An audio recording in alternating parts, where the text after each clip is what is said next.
have been at the rally because this is Arbroath. We're just heading off back. There's the train.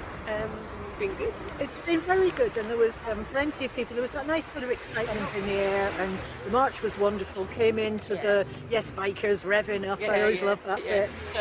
We did have problems with signal, so we weren't able to live stream as much as we would have liked, but we have filmed. The first thing we did when we got here was have a look at the Abbey. Incredible.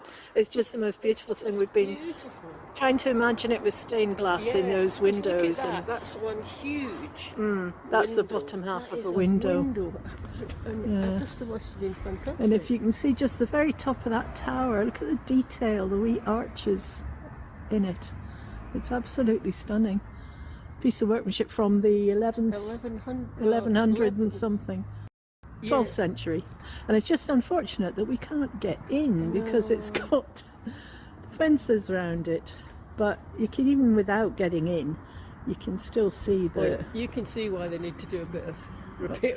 And this was quite a nice wee passageway as well. So this is the main entrance. Well, and it's called Abbey Street. They must have repurposed it as a street. Our next task was to find a statue of the signing of the Declaration, which we had seen from the train. Took us a while to track it down, but it was well worth it. And the forecast was for rain and snow, but look at that sky. That's what you get when you do an Indy march.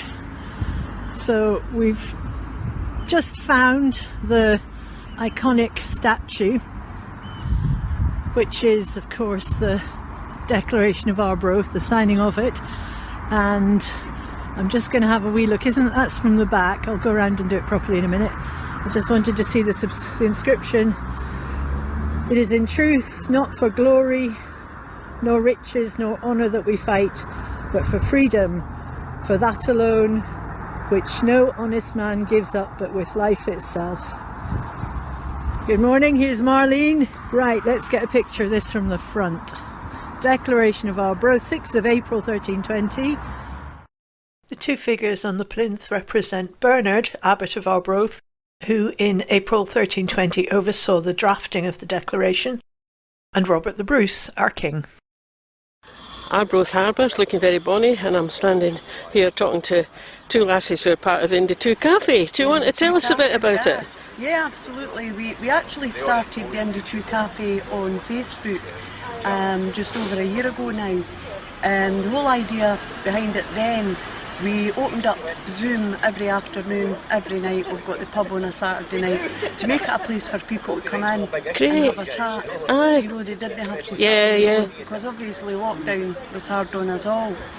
And then when it came into the summer, we thought the rallies were starting up again, and we thought, why don't we take the cafe out to the rallies and do tea, coffee, rolls, cakes for a donation. And the first one worked really well. So, as I said, we were able to donate money to Baby Bank Scotland, who do a fantastic job. Yeah, they do. Yeah.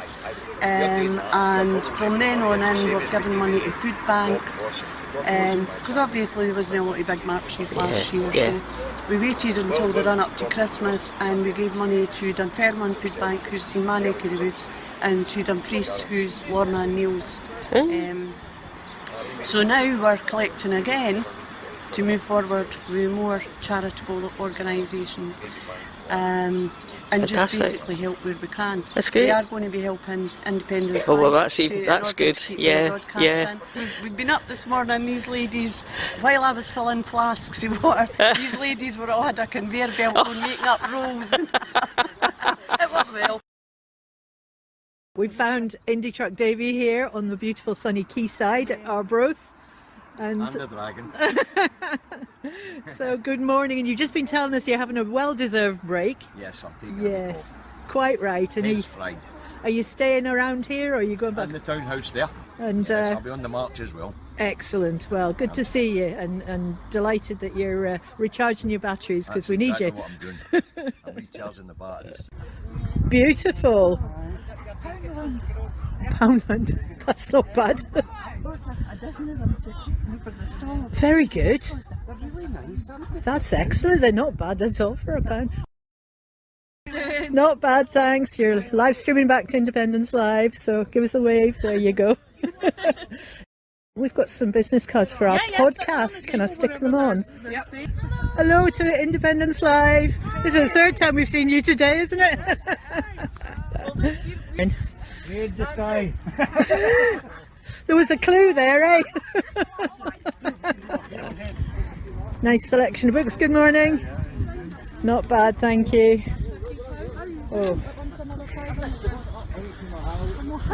Oh, some of these look very interesting. Bookmarks Bookshop. Oh, now aren't these beautiful? Oh, look at that one of the walls. Always one of my favourite parts of the marches. We've got the yes slates, and there's Lynn just getting the yes stones set up. I'll just do a quick walk past the slates so you can see them before the music starts. Beautiful bit of art. We're reckoning so it was quite a long route, so although the march starts at 12:30, we were thinking it's probably going to be maybe 1 to 1:30 before they get here. And there are live streamers will be along the march, so you'll get all the colour, and they're actually coming through, we think they're coming through the archway of the Abbey, which will be just a fantastic sight. Right, we've heard that the march is set off now, so let's pop over to the front and pick up Mike Fennick's live stream. Now, although we had several live streamers there, the signal problems were such that Mike's was the only feed that was managing to get picked up. And to make up for the lack of audio, what a great opportunity to learn some of our own history. So I'm going to be playing one of Stuart McHardy's excellent little series which we're broadcasting on our podcast at the moment, which is Radical Scottish History. Episode 12, which we've not got to yet on the podcast, is all about the Declaration of Arbroath. Let's let Stuart tell us something about our history, of which we're often shamefully ignorant, whilst watching the march in the very place where these events occurred 702 years ago. And having heard this episode, I'm sure you will want to hear the rest of Stuart McHardy's series, so you can find it on Scottish Independence Podcasts, which you can get wherever you get your podcasts from, or you can go to our website, which is on the Independence Live main website, or you can go straight there, podcasts.independencelive.net. And while you're in there, why not subscribe and sign up for our mail list as well?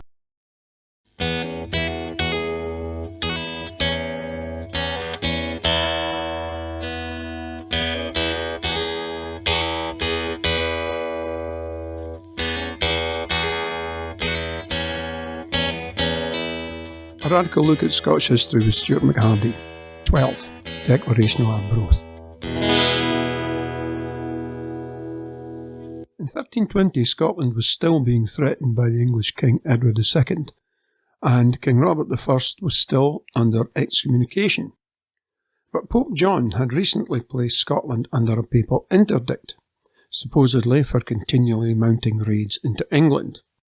That this was done at the behest of the English king, who was intent on subjugating Scotland, is ironic, to put it mildly. What this meant was that the international situation was even more precarious than it had been as a result of King Robert's excommunication. So, in a remarkable piece of international diplomacy, a group of Scottish notables put their signatures to a document said to have been written by Bernard, Abbot of Arbroath, which was then sent to the Pope John XXII. Now, over the years there's been considerable discussion of the possibility that this document had a strong influence on the American Declaration of Independence, and many people have seen it as a seminal document in the development of human rights. Yet there are those who maintain that ideas at the time were so significantly different from modern times that we should resist making such claims. I would suggest that it is not coincidental that most of the latter are of an establishment persuasion, which, in contemporary terms in Scotland, certainly suggests unionism. that the document was intended to remind the Pope that Scotland was, in fact, a sovereign nation, a nation that had existed longer than the country of the king trying to conquer them, and that the hope was to lift not just the interdict, but King Robert's excommunication is not in doubt. The need for it had initially been brought about by Pope Clement V's recognition of Edward I's claim of suzerainty over Scotland as far back as 1305, which had coincided with Bruce being excommunicated for killing John Comyn in a church. It was apparently the locale of this crime rather than the crime itself, which was a significant point. It is important, however, to realise just how groundbreaking the document of 1320 was, and there are several very telling sections in it, some of which have been mentioned before. All nations have stories of their origin, some, like the later English one, that claimed Britain to be one united country due to the fact it having been initially put together by Brutus after the Trojan Wars, can be clearly seen as fictitious attempts to use classical knowledge to create a political framework for advantage. However, in the Declaration of Arbroath there is something that is potentially of a different order indeed. In it the claim is made that the Scots came from Greater Scythia, over the Tyrrhenian Sea, which is part of the Mediterranean off Italy, then spent time in Spain before coming north to Ireland and Scotland. As Ewan Campbell showed in his paper, Were the Scots Irish, which you can access on Electric Scotland's website, the idea that the Scots came into Argyll from Ulster around 500 does not hold up, but the rest of the story is intriguing. Modern research, including DNA research, has shown that these islands were populated, or potentially repopulated, after the last ice age by people who were up till then living in northern Spain, in what is known as a refugium. In other Scottish sources from the same period, the story is given that the Scots were in fact descended from Scota, a daughter of the Pharaoh. Now, while all medieval origin myths are coloured by the Christian and classical leanings of the scribes who put them together, here we may be seeing something different. As far back as the 1970s, it was noted that some of the Aboriginal Dreamtime stories in Australia described creatures that had been extinct for over 30,000 years. Memories of these long-dead creatures could only have come down through oral transmission, as the native Australians had no written language.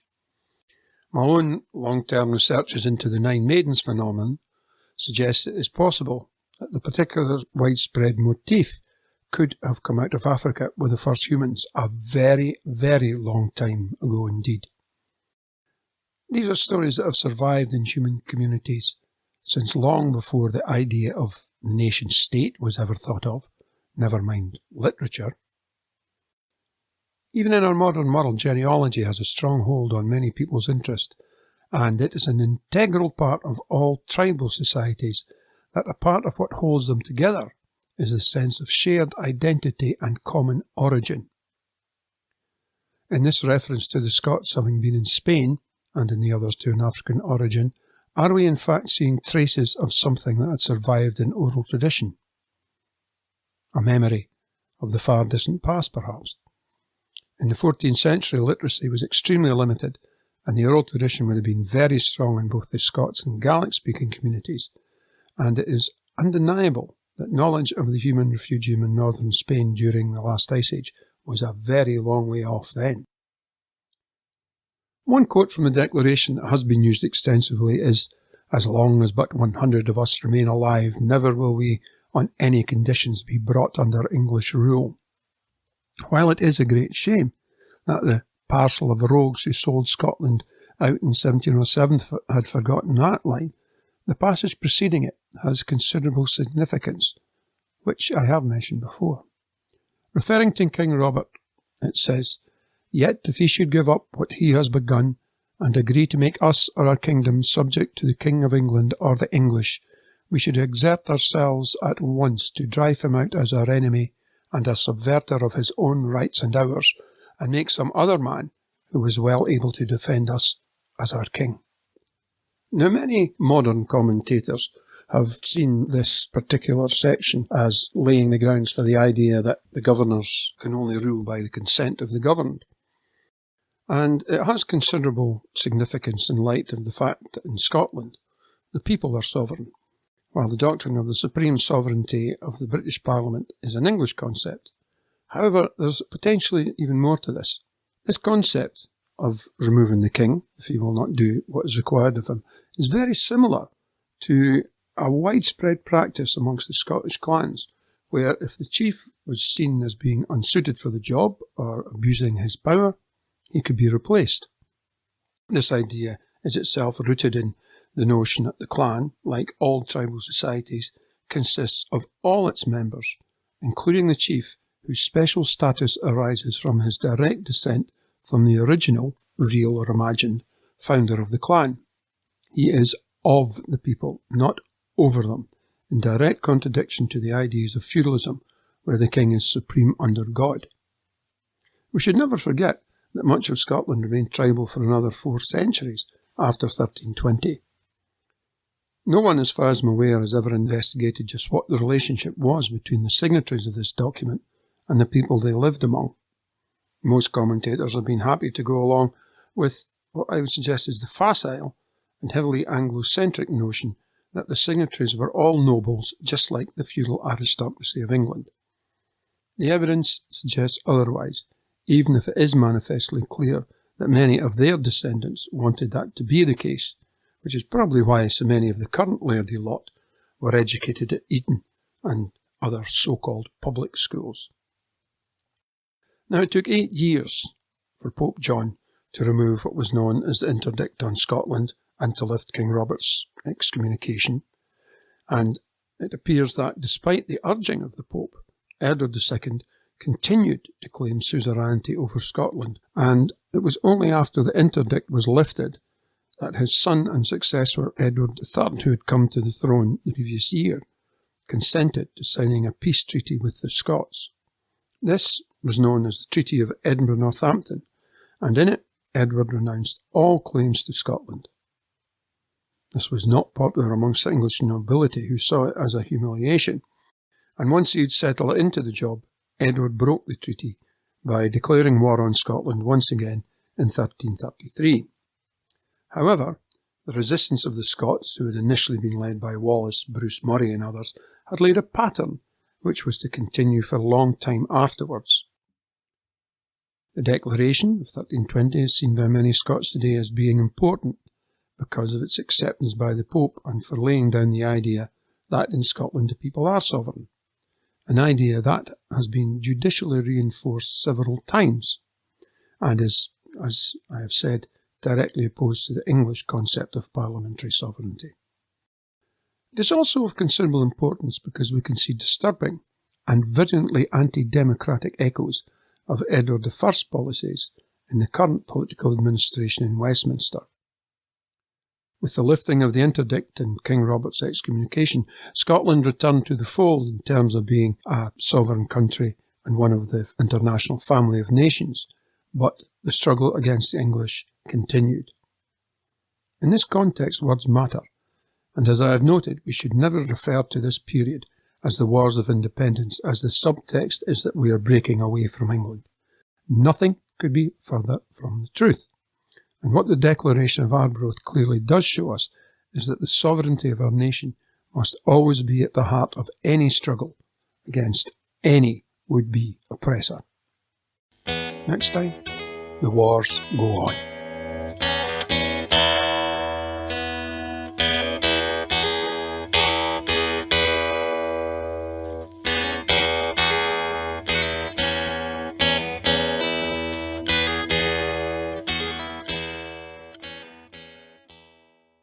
Well, I hope you enjoyed that, and don't forget you can catch the rest of Stuart McHardy's excellent series on Scottish Independence podcast. And the march has very nearly reached Victoria Park, and Marlene and I filmed them coming in.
And don't let anybody, especially not a Tory, but any unionist, lecture Scotland on our financial viability as an independent country. Let me just set out for you a really simple bit of maths.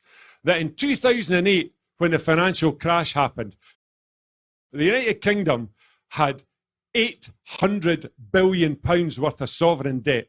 And it had taken a century to build up that level of debt to 2008. Well, we're only 14 years after that, and it's tripled, friends, to £2.2 trillion. And you'd like to say that Scotland has to shoulder its share of the blame for that, but we weren't asked about the spending of a single penny of that. It's inflicted on us by people that have got no care for us or our future, and they'll keep bleeding us dry until we seize our independence from them. A famous Labour career politician once said, "Devolution will kill independence stone dead." Do you remember that? I don't think that's working out how they thought it would.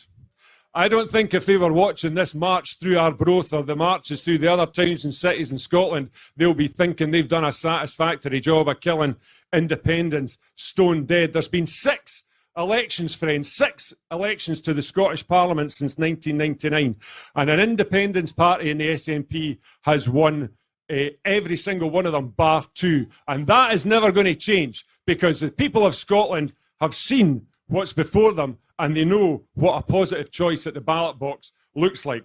So thanks for coming, thanks for showing your support for independence. Don't be a stranger to Arbroath or Angus. Come back as often as you like. Have a safe journey home, and don't forget your smokies on the way out. Thank you. Okay, so goodbye from sunny Arbroath, and we'll catch you later.